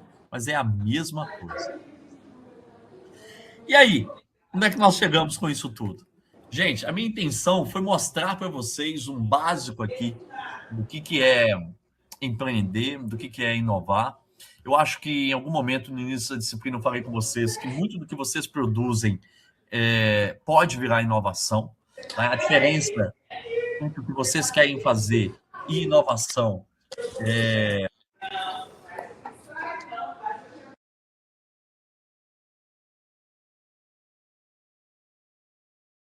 Professor, você ficou no mudo. Tá mudo? Desculpa, eu fui fechar um áudio, eu fechei o meu. Peraí. Era o da Norina, né? Fechou. Então tá bom, beleza. Quando a gente tem uma ideia, a gente não precisa ter medo de falar da ideia. Então, se você tem uma ideia e processou muita coisa dela, então você já sabe o como fazer, onde obter aquele produto, de que forma, quem vai consumir, quem são seus concorrentes. Tá vendo que você tem que saber muita coisa? É muita coisa mesmo. Então não precisa ter medo de falar da ideia. Você pode estar obtendo informações relevantes para te ajudar a transformar a sua ideia de fato numa inovação. Enquanto ela está no cérebro, é só ideia. Depois que sai, vai para o papel e começa a se desenvolver e pode gerar valor, aí sim vira inovação. Mas agora, depois de falar isso, vocês têm alguma colocação até então do que foi? Porque agora vem a parte finalíssima. Alguma coisa? Não. Diferente, né? Então, isso estava previsto na disciplina de ter essa discussão, mas foi diferente do que a gente andou vendo até agora, que só foi ciência, ciência, ciência. Aí hoje veio um pouco de inovação e empreendedorismo, né? Ô, professor, você vai Sim. disponibilizar essas apresentações aí lá no portal? Não planejava, não. Não, né? Mas eu posso, não tem problema, não. Posso disponibilizar. Não planejava fazer isso, não, mas eu posso. O que eu estava querendo fazer... Você está falando exatamente por causa da parte de propriedade intelectual? Não, esse final aí também, para dar uma estudada, porque foi interessante, sabe? Eu acho que pode ser útil. Tomara. E assim, eu já adianto uma coisa para vocês. Em 2018, o Brasil já estava vivendo uma febre de startups. Tá? Surgindo um monte de startup. E eu vi aquilo no início de 2018, eu estava preocupando com isso, de verdade. Eu sou assim. Eu estava me preocupando com esse trem. E aí, uma organização internacional oferta um curso uma vez por ano na USP. E aí essa organização lançou um edital para selecionar pessoas para fazer o curso. Um curso não, vários cursos. E aí um dos cursos chamava, em inglês, Entrepreneurship for Scientists, ou Empreendedorismo para Cientistas. E como isso estava me incomodando, não sabia nada disso, eu falei, eu quero aprender esse trem. Eu não quero ficar boiando nesse negócio. Então eu me inscrevi, fiz lá, respondi umas perguntas lá, aí me ligaram, conversaram mais comigo e me selecionaram. Então bancaram minha passagem de ônibus. Ai, que tristeza, mas tá bom. Foi de ônibus, foi barato, foi de graça, né? Hotel e alimentação para eu ficar 5 dias em São Paulo, assistindo um curso com mais pessoas da América Latina inteira. E esse curso foi ministrado por um indiano e por um britânico. E chamava Empreendedorismo para Cientistas. Então o curso era de manhã, de tarde e de noite durante 5 dias. Eu nunca aprendi tanta coisa em tão pouco tempo e de uma coisa que eu não sabia nada, absolutamente nada. Então foi muita coisa que eu aprendi. O que eu fiz? Quando eu voltei de lá, na volta, dentro desse curso a gente construiu um empreendimento, a gente aprendia, construía um empreendimento, apresentava o empreendimento e havia um julgamento e prêmio para o empreendimento melhor. Então eram umas 70, 60 pessoas fazendo, os grupos eram de 4 ou 5 pessoas, alguma coisa assim, e o meu grupo ganhou. Foi um grupo com um colombiano, um argentino, uma brasileira e eu, 2 brasileiros. E a gente montou um empreendimento que foi um empreendimento julgado como sendo melhor. Eu ganhei um passador de slide, que já está quebrado, só isso que eu ganhei. Bom, aí, voltando de ônibus, eu já liguei para a pós-graduação aqui, que é o Ciências Agrárias. Quero dar uma palestra para os seus alunos, para falar isso aqui que eu falei para vocês hoje. Tá? Então, fiz essa palestra. Depois eu entrei no NETEC, fiz parte do conselho consultivo do NETEC, onde tem as startups que eu falei com vocês. Aí depois eu entrei no ecossistema de inovação de Sete Lagoas. E aí fundei aqui na UFSJ um grupo que chama Inovação, que é um grupo que dá apoio para todas as ideias de startup e spin-off dentro do campus. Mas tem que vir procurar a gente não descobre o que vocês estão pensando, né? Então, por que eu estou falando isso? E aí depois eu coordenei um projeto que chama VUEI. VUEI. Vivência Universitária em Empreendedorismo e Inovação. Que durou 12 meses, não, durou mais, eu pedi prorrogação, ele durou 16 meses, mais ou menos. E aí nele eu tive 7 bolsistas trabalhando só com empreendedorismo e inovação no campus Sete Lagoas. Ou seja, por que eu tô... e aí, antes desse VUEI, eu criei a disciplina de graduação de empreendedorismo e inovação. A CAPES avaliou o PPG-CA, que é o de Ciências Agrárias, e uma das críticas foi não ter nada de empreendedorismo e inovação. Então, aí eu ofertei a disciplina para o PPG-CA e todos os cursos de graduação no campus podem fazer essa disciplina. Ou seja, eu estou envolvido com empreendedorismo e inovação. E aí eu também fui sócio de uma startup que quebrou, tá? Então, normal, eu sei como não quebrar, eu acho, tá? Uma startup hoje. Ou o que não fazer, eu tenho de exemplo pra caramba. Por que eu tô falando isso? Se vocês tiverem alguma ideia, alguma necessidade sobre proteção intelectual, ou principalmente sobre alguma ideia sobre que caminho tomar e o que fazer para empreender, seja com startup ou com spin-off, ou se vocês conhecem alguém que precisa e precisa de ajuda nisso, nós temos o iHub de inovação dentro do campus, que eu também ajudei a fundar, tá? Então a gente tem um grupo de pessoas que dá apoio nisso dentro do campus, inclusive para pessoas que não são acadêmicos. E a gente já recebeu pessoas não acadêmicas lá. Eu sou uma das pessoas no campus que discute sobre isso e que está disponível para poder ajudar nisso. Tá, Nívia, você falou aí do material, pode ser interessante. Eu mando essa aula de hoje integral para vocês em instantes, tá? Mas eu tenho uma dissertação de uma aluna e ela produziu 2 materiais muito interessantes. Primeiro, a dissertação em si, porque essa parte de propriedade intelectual está lá, está muito bem explicada, é muito boa. Então, eu vou mandar ela para vocês. E segundo, ela produziu um material que chama Rota da Patente, que é como obter uma patente. Então, o que eu vou fazer agora? Eu vou mostrar para vocês o que eu vou pedir para vocês como última tarefa. Não, antes disso. Não, vou sim, porque eu vou ter que sair daqui, desse quadro. E depois eu vou mostrar para vocês a rota da patente. Aí lá no Siga A, eu vou mandar para vocês a rota da patente, a dissertação da menina e esse slide dessa aula, tá bom? Satisfaz, Nívia? Aí vocês têm acesso a isso, veem. Mas, por que eu falei tanto antes de chegar nessa conclusão? Se precisarem de alguma coisa, eu não estou pedindo nada, não. Eu estou ofertando. Tá? Se precisar de alguma coisa com relação a isso, com relação às suas análises, com relação à ciência, com relação ao empreendedorismo e inovação, com relação à ecologia, laboratório de ecologia aplicada. Tá? É embaixo de qual laboratório, Honorina? Eu vi a Honorina. Oi. Qual laboratório que eu achei você? A Natiele. Semana passada, semana atrasada. Foi no 4.6 a sala, né? Foi, isso. Tá, isso. a ecologia é no 3.6, tá? Então, assim, é só descer um lance de escada ali.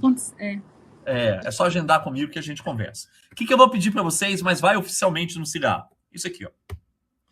Considere o seu trabalho de TCC e possíveis desdobramentos. Não é exatamente o que você está fazendo, mas desdobramentos a partir do que você está fazendo ou melhorias do que você está fazendo. Que tipo de propriedade intelectual você vê como possível associação ao seu trabalho? Eu quero essa resposta de vocês. E mais, você consegue ver alguma forma de investir em uma startup ou em spin-off usando a sua ideia de trabalho? E por último, explique. Tá? Então, vocês podem dar print na tela se quiserem aí agora, mas eu vou mandar isso aqui para o Siga A para vocês. Eu só quero abrir uma coisa rapidinho. Nem vou abrir, não. Eu vou mandar para vocês. Na trilha da patente, que explica os passos, passo a passo, do como trabalhar para obter uma patente. Tá? Mas essa será a última tarefa para vocês.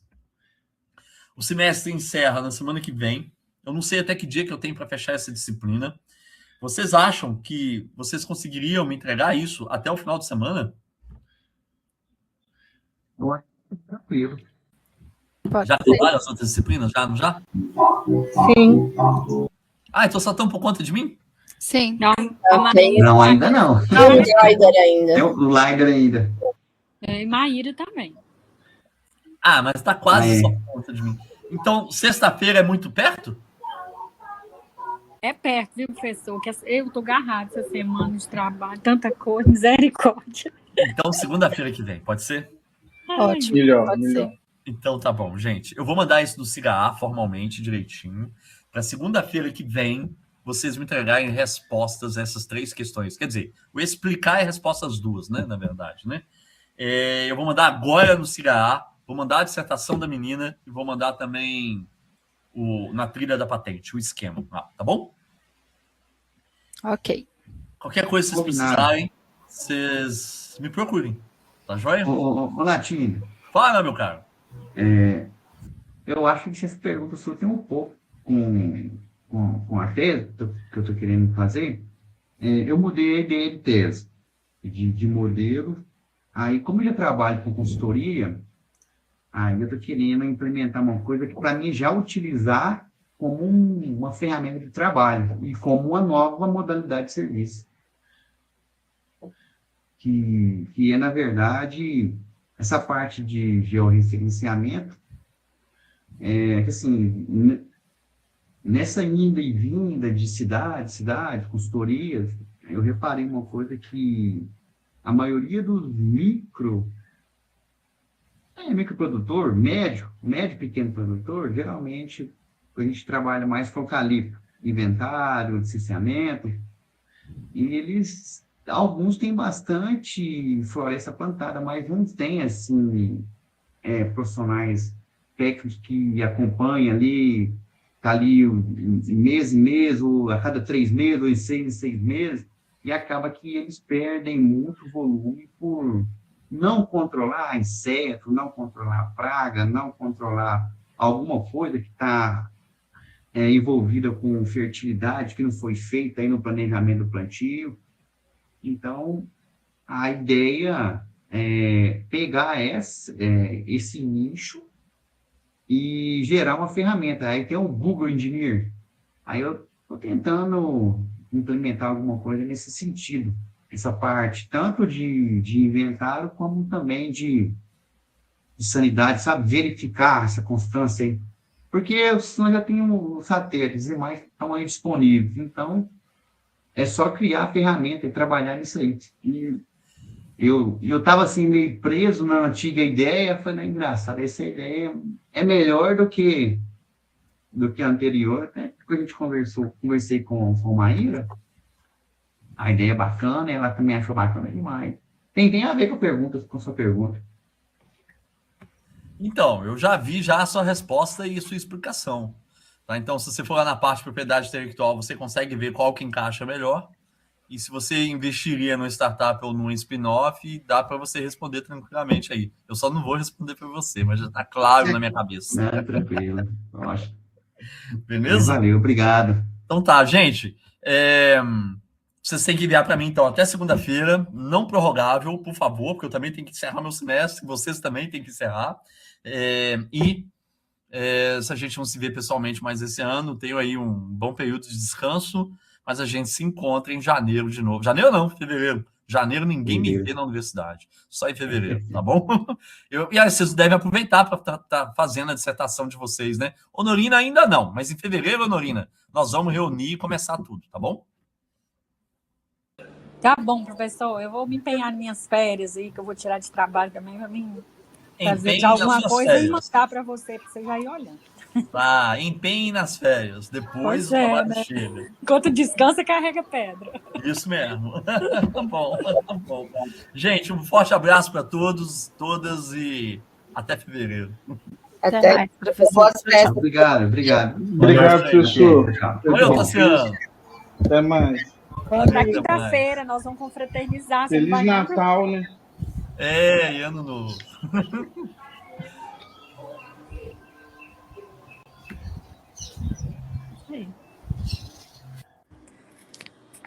Ai, Jesus.